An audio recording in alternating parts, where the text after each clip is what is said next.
أعوذ بالله من الشيطان الرجيم بسم الله الرحمن الرحيم ترجي من تشاء منهن وتؤوي إليك من تشاء ومن ابتغيت ممن عزلت فلا جناح عليك ذلك أدنى أن تقر أعينهن ولا يحزن ويرضين بما آتيتهن كلهن والله يعلم ما في قلوبكم وكان الله عليما حليما لا يحل لك النساء من بعد ولا أن تبدل بهن من أزواج ولو أعجبك حسنهن إلا ما ملكت يمينك وكان الله على كل شيء رقيبا۔ اور ان بیویوں میں سے آپ جس کو چاہیں مؤخر کر سکتے ہیں اور جس کو چاہیں آپ اپنے قریب کر سکتے ہیں، اور جس کو آپ نے دور کر دیا ہے ان میں سے اگر آپ کسی کو قریب کرنا چاہیں تو اس پر بھی آپ کے لیے کوئی گناہ نہیں ہے۔ اور یہ چیز اس بات کے زیادہ قریب ہے اور اس چیز کی زیادہ توقع ہے کہ ان کی آنکھیں ٹھنڈی رہیں گی اور وہ غمگین بھی نہیں ہوں گی اور وہ راضی ہوں گی ان چیزوں پر جو آپ نے ان کو دی ہے، ان تمام کو۔ اور اللہ خوب جانتا ہے ان تمام باتوں کو جو تمہارے دلوں کے اندر ہے، اور اللہ خوب جاننے والا ہے، علم والا ہے۔ اور اے نبی، آپ کے لیے اس کے بعد اور دوسری عورتیں حلال نہیں ہیں، اور نہ یہ حلال ہے کہ آپ ان بیویوں کو چھوڑ کر کسی دوسری ان کے بدلے میں دوسری بیویاں لے آئیں، اگرچہ آپ کو ان کی خوبیاں پسند آتی ہوں، مگر وہ باندیاں جو آپ کی ملکیت میں ہیں، اور اللہ تعالیٰ ہر چیز کے اوپر نگہبان ہے۔ ان آیات میں آپ صلی اللہ علیہ وسلم کے نکاح سے متعلق بہت سی خصوصیات ذکر کی جا رہی ہیں۔ آپ صلی اللہ علیہ وسلم کو اللہ تعالیٰ نے امتیازی خصوصیات عطا فرمائی جو کسی اور کو حاصل نہیں تھی، جیسا کہ 4 سے زیادہ نکاح کرنے کی رخصت، اور بغیر مہر کے ایسی عورت سے نکاح کرنے کی اجازت جو خود اپنی نفس کو ہبا کرنا چاہتی ہو، تو یہ آپ کی خصوصیت تھی۔ اسی طرح عام مسلمانوں کے لیے تو یہ حکم ہے کہ اگر ان کے نکاح میں 1 سے زیادہ بیویاں ہوں، یعنی 4 بیویاں، 1 سے زیادہ 2، 3 یا 4 بیویاں موجود ہیں، تو ہر مسلمان کو یہ حکم ہے کہ وہ ان تمام بیویوں کے درمیان برابری کا سلوک کرے، خرچے میں بھی جتنا خرچ ایک بیوی پر کرتا ہے اتنا ہی دوسری پر بھی کرے، کسی پر کم کرنا، کسی پر زیادہ خرچ کرنا یہ ناانصافی اور ظلم ہے، اس سے منع فرمایا، برابری کے خلاف ہے۔ اسی طرح جیسے نفقے اور خرچے میں برابری ہے، اسی طرح شباشی اور رات گزارنے میں بھی برابری کا حکم ہے، یعنی جتنی راتیں ایک کے پاس گزاری ہیں اتنی ہی راتیں دوسری کے پاس بھی گزارنی ضروری ہوتی ہیں۔ مثلا اگر کسی کے یہاں دو بیویاں ہیں تو اگر ایک عورت کے یہاں 3 راتیں گزارتا ہے تو دوسری کے یہاں بھی 3 ہی گزارنی ہوں گی، اس میں کمی زیادتی اگر کرے گا تو اس کی طرف سے ناانصافی پائی جائے گی۔ تو یہ تو عام مسلمانوں کے لیے حکم ہے، اور اگر کوئی ایسا نہیں کر سکتا تو فرمایا ایک ہی نکاح کرنا چاہیے۔ لیکن نبی کریم صلی اللہ علیہ وسلم کی یہ خصوصیت ہے، باوجود یہ کہ آپ کے نکاح میں 4 سے زیادہ 9 عورتیں موجود تھیں، لیکن اللہ تعالیٰ نے آپ کو یہ رخصت اور استثناء عطا فرما دیا کہ آپ کے لیے نہ تو برابری ضروری ہے، نہ خرچے میں برابری ضروری ہے، اور نہ ہی رات گزارنے میں برابری ضروری ہے، بلکہ آپ جس کو چاہیں اپنے قریب کر سکتے ہیں اور جس کو چاہے ان کی باری کو ملتوی اور مؤخر کر سکتے ہیں۔ یہ آپ کی ثوابدید پر موقوف ہے، آپ کو اس کا پورا اختیار ہے، جس بیوی کو چاہیں اپنے سے قریب کر لیں اور جس کو چاہیں دور رکھیں، اور جس کو دور کر دیا ہے اگر دوبارہ اس کو قریب کرنا چاہیں اس کا بھی اختیار ہے، اس میں بھی آپ پر کوئی گناہ نہیں ہے، نہ کوئی حرج ہے، کوئی تنگی نہیں ہے۔ یہ اجازت آپ صلی اللہ علیہ وسلم کو حاصل ہے، اور باوجود یہ کہ یہ رخصت اور اجازت اللہ کی طرف سے حاصل تھی، لیکن کبھی آپ نے اس پر عمل نہیں کیا، بلکہ اللہ کے شکریہ میں، اللہ کے اس حکم کی شکر گزاری میں عزیمت پر ہی عمل کرتے رہے، یعنی ہمیشہ برابری کا معاملہ کیا۔ حالانکہ اللہ کی طرف سے اجازت تھی کہ آپ اگر چاہیں تو برابری کے خلاف بھی کر سکتے ہیں، جس کو چاہیں قریب کر سکتے ہیں، جس کو چاہے دور کر سکتے ہیں، لیکن آپ نے ایسا نہیں فرمایا، ہمیشہ برابری فرمائی، نفقے میں بھی اور خرچے میں بھی۔ چنانچہ امام ابو بکر جساس نے اپنی سند سے روایت نقل کی جو ابو داؤد کے اندر بھی موجود ہے، اور میں اللہ کے رسول صلی اللہ علیہ وسلم تمام ازواج میں برابری کا معاملہ فرماتے ہیں، اور یہ دعا کرتے تھے کہ اے پروردگار، جو میرے اختیار میں تھا میں نے تو اس میں برابری کی، یعنی خرچہ اور اسی طرح رات گزارنا، یہ تو انسان کے اپنے اختیار میں، فرمایا اس میں تو میں نے برابری کر لی، لیکن جو میرے اختیار سے باہر کی چیز ہے اس میں مجھے ملامت نہ فرمائیے۔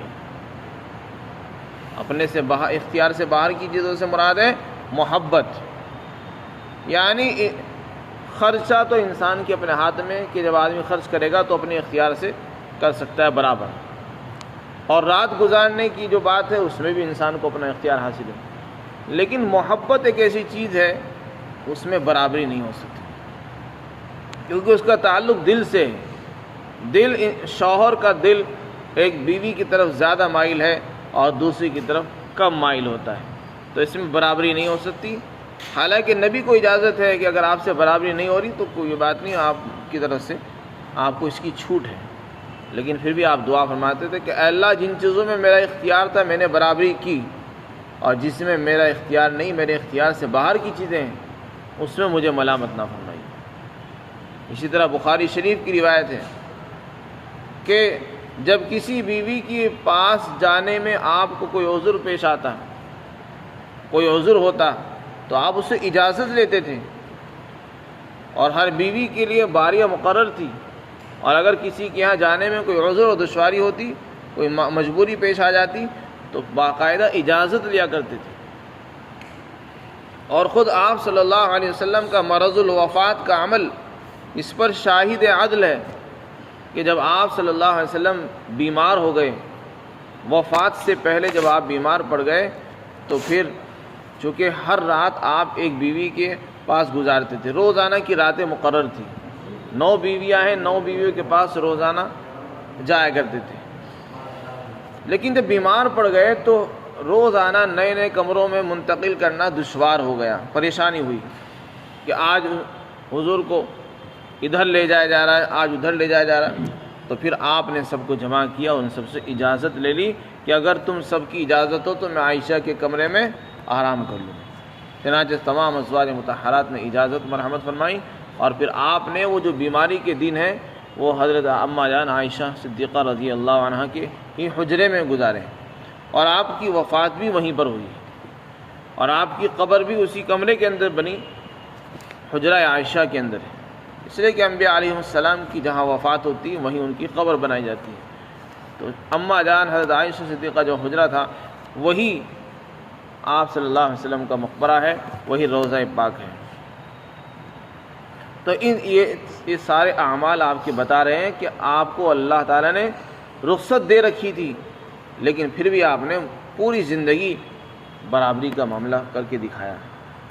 رات گزارنے میں بھی اور اسی طرح خرچ کے اندر بھی برابری کا معاملہ فرمایا۔ اس میں فرمایا اللہ تعالیٰ نے اس حکم کی علت بیان کی کہ ہم نے یہ جو آپ کو رخصت دے دی ہے، آپ کو عام مسلمانوں کے سے الگ کر دیا ہے، جو حکم عام مسلمانوں کے لیے تھا وہ آپ کے لیے نہیں کیا ہم نے۔ اس میں کیا حکمت اور کیا حکمت مصلحت ہے، اس کی علت بیان کی گئی۔ فرمایا یہ ہم نے اس لیے کیا تاکہ سب بیویوں کی آنکھیں ٹھنڈی رہیں، آنکھیں ٹھنڈی رہیں کیا، اور وہ غمگین نہ ہو، اور وہ خوش رہیں، جو بھی آپ ان کو دیں اس پر راضی ہو جائیں۔ اس میں بظاہر سوال یہ ہوتا ہے کہ جب اللہ تعالیٰ نے یہ کہہ دیا کہ آپ کی مرضی، جس کو چاہیں قریب کریں، جس کو چاہے دور کر سکتے ہیں، جس کے پاس چاہیں جتنی راتیں چاہے گزار سکتے ہیں، جس کو چاہیں دور رکھیں اور جب چاہیں قریب کر لیں، تو اس میں تو ناانصافی ہو رہی ہے۔ اور جب عورتوں کے ساتھ اس طرح کا معاملہ ہوگا ظاہر سی بات ہے ان کو خوشی کہاں ہوگی، آنکھیں ٹھنڈی کہاں ہوں گی، وہ تو اور پریشان ہو جائیں گی کہ ہم نے کیسے آدمی سے نکاح کر لیا۔ وہ تو بجائے اس کے کہ آنکھیں ٹھنڈی ہوں گی پریشان ہو جائیں گی، اور بجائے راضی ہونے کے ناراض ہو جائیں گی، اور غمگین نہ ہونے کے بجائے وہ خوش نہیں ہوں گی، اسے پریشان ہوں گی اور غمگین ہو جائیں گی۔ تو اس میں غمگین نہ ہونا اور خوش ہونے کا کیا مطلب ہے؟ تو اس کا مطلب علماء نے بیان کیا تفسیر اس آیت کا مطلب یہ ہے کہ آدمی غمگین جب ہوتا ہے جب کہ اس کا استحقاق ہوتا ہے کسی کے پاس۔ مثلا عورت کو پتہ ہے کہ میرا حق ہے شوہر پر، شوہر کی ذمہ میرا حق ہے، اور وہ شوہر اس کو اس کا حق ادا نہ کرے تو وہ غمگین ہوگی، خوش نہیں ہوگی۔ اور جب یہ کہہ دیا گیا کہ شوہر کے ذمہ تمہارا کوئی حق نہیں ہے، اس کی مرضی ہے آئے، اس کی مرضی نہ آئے، پھر اگر شوہر آتا ہے تو وہ اس کو احسان سمجھے گی اس کو۔ اسی طریقے کا معاملہ یہاں بھی ہے۔ آپ صلی اللہ علیہ وسلم کو بتا دیا گیا اور ساری عورتوں کو بتا دیا گیا کہ دیکھو حضور کے لیے باری لگانا فرض نہیں ہے، باری باری ہر ایک کے پاس جانا فرض نہیں ہے، خرچے کے اندر برابری کرنا فرض نہیں ہے۔ جب یہ بات ان کو پتہ چل گئی تو ان کو یہ بات محسوس ہو گئی کہ اب ہمارا کوئی حق نہیں ہے نبی پر، اگر وہ خود ہی آنا چاہیں تو ان کا احسان ہے۔ جیسے کہ غیر آدمی ہم اسے کچھ نہیں دے رہے تو اسے کوئی اعتراض نہیں، کیونکہ اس کا ہمارے پر کوئی حق نہیں ہے، لیکن اگر ہم اس کو دیں گے تو وہ اس کا احسان سمجھے گا، خوش ہوگا لینے سے۔ اور جس کا حق ہوتا ہے وہ خوش نہیں ہوتا، وہ تو اپنا حق سمجھ کے لیتا ہے۔ تو بیویوں کو جو یہ بات بتائی جا رہی ہے اس لیے بتائی جا رہی ہے کہ دیکھو رات گزارنا یہ تمہارا حق نہیں ہے نبی پر، اگر وہ گزارے تو اس کو احسان سمجھو، اور جب وہ گزاریں گے تو وہ خوش ہوں گی۔ اور اگر کسی کے پاس زیادہ راتیں گزاری، کسی کے پاس کم گزاری، تو اس سے انہیں رنج بھی نہیں ہوگا، بلکہ انہیں معلوم ہے پہلے سے کہ یہ تو آپ کی مرضی کے اوپر ہے، اللہ نے جب آپ کو اختیار دے دیا تو ہم کون ہیں اعتراض کرنے والی؟ ان کی مرضی، جہاں چاہے جائیں، جہاں چاہے نہ جائیں۔ اگر وہ ہمارے پاس نہیں آ رہے تو ہم ان کو کچھ نہیں کہہ سکتے ہیں۔ تو یہ مطلب ہے آنکھیں ٹھنڈی رہیں گی، عورتیں اطمینان سے رہیں گی، پریشان نہیں ہوں گی، غمگین بھی نہیں ہوں گی، اور آپ جو ان کو دے دیں گے وہ اس پر راضی ہو جائیں گے، اس کو لے کر خوش رہیں گے کہ ہاں ہمیں آج کچھ ملا ہے۔ یہ مطلب ہے اس آیت کا۔ فرمایا آگے اللہ تعالیٰ ہی جانتا ہے تمہارے دلوں میں کیا ہے، اللہ تعالیٰ خوب جانتا ہے۔ یہ آیت کا جملہ عمومی تمام احکام سے متعلق ہے۔ اللہ تعالیٰ نے نبی کو جو خصوصیات عطا فرمائی ہیں، کسی آدمی کو اس پر اعتراض کرنے کا حق نہیں ہونا چاہیے، اس لیے کہ اس میں بہت سی حکمتیں مصلحتیں ہیں جو اللہ ہی جانتا ہے، اور تمہارے دلوں میں کیا ہے وہ بھی اللہ جانتا ہے۔ اگر کوئی آدمی اس کو غلط طریقے سے محسوس کرے گا اور پڑھے گا، مطالعہ کرے گا، تو اس کی سزا بھی اسی کو بھگتنی ہوگی، اور اللہ خوب جانتا ہے، علم والا ہے۔ پھر آگے ایک اور حکم بیان کیا، آخری حکم نبی علیہ السلام کے لیے، اور یہ فرمایا کہ اے نبی جی، جو عورتیں آپ کے نکاح میں موجود ہیں ان عورتوں کے بعد آپ کے لیے کسی اور عورت سے نکاح کرنا حلال نہیں ہے۔ جس وقت یہ آیت نازل ہوئی اس وقت آپ کے نکاح میں 9 عورتیں تھیں۔ تو اس آیت کی 2 تفسیریں کی گئی ہیں۔ ایک تفسیر تو یہی ہے کہ من بعد سے مراد ہے یہ جو موجودہ عورتیں ہیں، ان سے نکاح کے بعد آپ کے لیے کسی بھی عورت سے نکاح کرنا حلال نہیں ہے، اور نہ یہ حلال ہے کہ تم ان بیویوں کے بدلے میں دوسری بیویوں سے شادی کر لو، ان کو طلاق دے دو اور ان کے بدلے میں دوسری عورتیں لے آؤ، اس کی بھی آپ کو اجازت نہیں ہے۔ یہی تفسیر حضرت انس رضی اللہ عنہ سے منقول ہے، وہ فرماتے ہیں کہ یہ ازواج مطہرات کو اللہ تعالیٰ نے ان کے صبر کا بدلہ عطا فرمایا ہے۔ اس سے پہلے ایک آیت آئی تھی جس میں نبی علیہ السلام نے اپنی بیوی کو اختیار دیا تھا، جب انہوں نے نان نفقے کے بارے میں سوالات کیے کہ اے اللہ کے رسول، کیسر و کسریٰ کی عورتیں تو ایسی سج دھج کے رہتی ہیں، اور ہم کس طریقے سے غربت کی اور فقر و فاقے کی زندگی گزارتی ہیں، ہمیں خرچہ چاہیے، ہمارا خرچہ بڑھایا جائے، ہمارا راشن بڑھایا جائے، اور ہمیں جوڑے بھی ایسے دلوائے جائیں جیسے کہ بادشاہوں کی بیویاں سلواتی ہیں۔ تو اس طرح کے جب انہوں نے سوالات کیے تو آپ بڑے رنجیدہ ہوئے، پریشان ہوئے، تو پھر اللہ کی طرف سے حکم ہوا کہ آپ ان کو اختیار دے دیں۔ آپ نے ان کو اختیار دے دیا تھا کہ دیکھو 2 صورتیں ہیں، بس میرے ساتھ رہنا ہے تو جس طرح میں رہ رہا ہوں اسی طرح رہنا پڑے گا، خوشی ہو میں خوش رہنا ہے، اور غم میں غمگین رہنا ہے۔ جو مل گیا کھا لیا، نہیں ملا تو صبر کرنا پڑے گا۔ ایک شکل تو یہ تھی۔ دوسری شکل یہ کہ اگر تمہیں دنیا ہی چاہیے تو پھر آؤ، میں تمہیں اپنے نکاح سے دور کر دیتا ہوں، پھر جہاں چاہے جاؤ، تمہاری مرضی، پھر تم میرے نکاح میں نہیں رہو گی، پھر تم دنیا ہی رہو، دنیا ہی حاصل کرنا، دنیا ہی کی ہو کر رہنا۔ جب ازواج نے یہ حکم سنا تو کسی نے دنیا والے حکم کو پسند نہیں کیا، بلکہ نبی کے نکاح میں رہنا ہی اختیار کر لیا۔ تو اللہ نے ان کو اس کا یہ بدلہ دیا کہ آپ صلی اللہ علیہ وسلم کو ان بیویوں کے لیے خاص کر دیا، اور یہ فرمایا کہ آپ بس ان عورتوں سے نکاح کر سکتے ہو، ان کے بعد کسی اور عورت سے آپ نکاح نہ کریں، کیونکہ ان کی بڑی قربانی ہے۔ انہوں نے آپ کی خاطر دنیا چھوڑی ہے، انہوں نے اپنی خواہشات کو مارا ہے، انہوں نے دنیا کی زیب و زینت کو ترک کر کے نبی کی ہمنشینی اور صحبت کو اختیار کیا ہے، لہذا اس کا صلہ یہ ملے گا کہ نبی بھی ان سے جدا نہ ہو۔ نبی کو ہم نے ان کے لیے خاص کر دیا، نبی کسی بھی عورت سے نکاح نہیں کر سکتے۔ تو جیسے نبی کے بیویاں نبی کے انتقال کے بعد کسی اور مرد سے نکاح نہیں کر سکتی، اسی طرح آپ صلی اللہ علیہ وسلم بھی ان کے بعد کسی بھی اور مرد سے نکاح نہیں کر سکتے۔ ایک مطلب اس کا یہ ہے۔ اور جو دوسرا جملہ ہے اس کا مطلب بھی یہ ہوگا کہ نہ ہی آپ بدل سکتے ہیں، ان عورتوں کو طلاق دے دیں اور ان کے بدلے میں دوسری عورتیں لے آئیں، اس کی بھی آپ کو اجازت نہیں ہے، نہ تو نیا نکاح کرنے کی اجازت اور نہ ہی ان کو بدل کر دوسرا نکاح کرنے کی اجازت ہے۔ اور دوسری تفسیر اس آیت کی یہ ہے کہ من بعدو کا مطلب یہ نہیں کہ ان 9 بیویوں کے بعد، بلکہ من بعدو کا تعلق ما قبل کے جو مخصوص احکامات ذکر کیے جا رہے ہیں، جو نبی علیہ السلام کے نکاح کے ساتھ مخصوص ہیں، آپ کو جو اللہ نے خصوصی احکامات دیے ہیں ان کے ساتھ ہے اس کا تعلق۔ اور مطلب یہ ہے کہ دیکھو اوپر اللہ تعالیٰ نے آپ کے لیے جو عورتیں حلال کی ہیں وہ کون کون سی ہیں؟ ایک تو وہ ہیں جو آپ کے خاندان کی ہیں، جنہوں نے ہجرت بھی کی اور وہ مسلمان بھی ہیں، اور اسی طرح آپ کے لیے اللہ نے وہ عورتیں حلال کی جو خود اپنی جان تمہیں ہبہ کر دیں، وہ بھی حلال ہیں،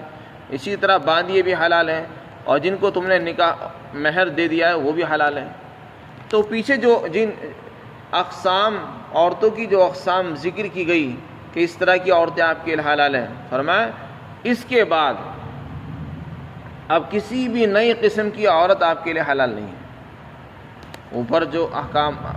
اقسام آئی تھی، ایک تو یہ تھی خاندان کی عورتیں ہی آپ کے لیے حلال ہیں، خاندان میں بھی یہ شرط لگا دی گئی تھی کہ خاندان کی لڑکیوں میں سے جس نے ہجرت کی ہے، ہجرت والے عمل میں نبی کے ساتھ شریک رہی ہیں، بس انہی سے آپ نکاح کر سکتے ہیں۔ اور اسی طرح فرمایا تھا جو مسلمان عورت آپ کو اپنی جان ہبہ کر رہی ہے، بغیر مہر کے آنا چاہتی ہے، تو اس سے بھی آپ کے لیے نکاح حلال ہے۔ تو خاندان کی وہ عورتیں جنہوں نے ہجرت نہیں کی ہے وہ اس حکم سے نکل گئی، اور یہ فرما دیا گیا کہ ان اقسام کو چھوڑ کر جن میں یہ شرائط نہیں پائی جاتی ان سے آپ کا نکاح حلال نہیں ہے۔ مثلا خاندان کی وہ لڑکیاں جنہوں نے ہجرت نہیں کی ان سے آپ کا نکاح حلال نہیں، یا وہ عورت جو مسلمان نہیں ہے بلکہ اہل کتاب میں سے یہودیہ ہے یا عیسائی ہے اور وہ آپ سے نکاح کرنا چاہتی ہے بغیر مہر کے، اس سے بھی آپ کا نکاح حلال نہیں ہوگا، کسی کافرہ سے آپ کا نکاح حلال نہیں ہوگا۔ تو یہ آپ کو حکم دیا گیا ہے۔ تو لا یحل لک النساء کا مطلب یہ ہوگا کہ جو اقسام جن شرائط کے ساتھ ہم نے آپ کے لیے عورتوں کی حلال کی ہیں، بس ان کے بعد کوئی نئی قسم عورتوں کی آپ کے لیے حلال نہیں ہے۔ اس کا یہ مطلب نہیں ہے کہ آپ کے لیے 9 سے زیادہ شادیاں جائز نہیں ہیں۔ اگر یہ دوسری تفسیر کی جائے گی تو اس صورت میں آپ کے لیے 9 سے زیادہ عورتوں سے نکاح کرنے کی اجازت بھی معلوم ہو رہی ہے کہ آپ کو اجازت ہے کہ 9 سے زیادہ بھی شادی آپ کر سکتے ہیں۔ تو اس صورت میں اس کا مطلب تو یہی ہوا کہ آپ کے لیے بس ان موجودہ اقسام کے علاوہ کسی نئی قسم کی عورتوں سے حلال نہیں ہے۔ باقی انہی اقسام میں سے اگر کوئی آنا چاہتی ہے، خاندان کی کوئی عورت ہے تو اس سے حلال ہے۔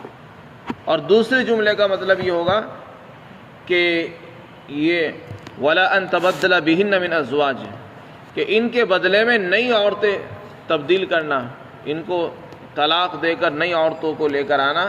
یہ بھی آپ کے لیے حلال نہیں ہوگا۔ یعنی جو عورتیں اس وقت آپ کے نکاح میں موجود ہیں اور جو اقسام آپ کی حلال کر دی گئی ہیں، ان کو چھوڑ کر آپ دوسری عورتیں لائیں گے تو وہ بھی آپ کے لیے حلال نہیں ہوگا، چاہے آپ کو ان کا حسن اچھا لگے اور وہ آپ کو اچھی بھلی معلوم ہو، تب بھی آپ کے لیے حلال نہیں۔ ہاں ایک استثناء فرما دیا کہ جو باندیاں ہیں، جو آپ کی ملکیت میں، آپ ان کو لا سکتے ہیں، آپ ان کو لا سکتے ہیں جو آپ کی ملکیت کے اندر ہیں، اس کے علاوہ کوئی بھی عورت آپ کے لیے حلال نہیں۔ اور اللہ تعالیٰ ہر چیز کا نگہبان ہے، ہر چیز کو دیکھ رہا ہے، جو جیسا عمل کرے گا اس کو اسی کے عمل کے مطابق بدلہ دیا جائے گا۔ اللہ تعالیٰ ہم سب کو عمل کی توفیق عطا فرمائے۔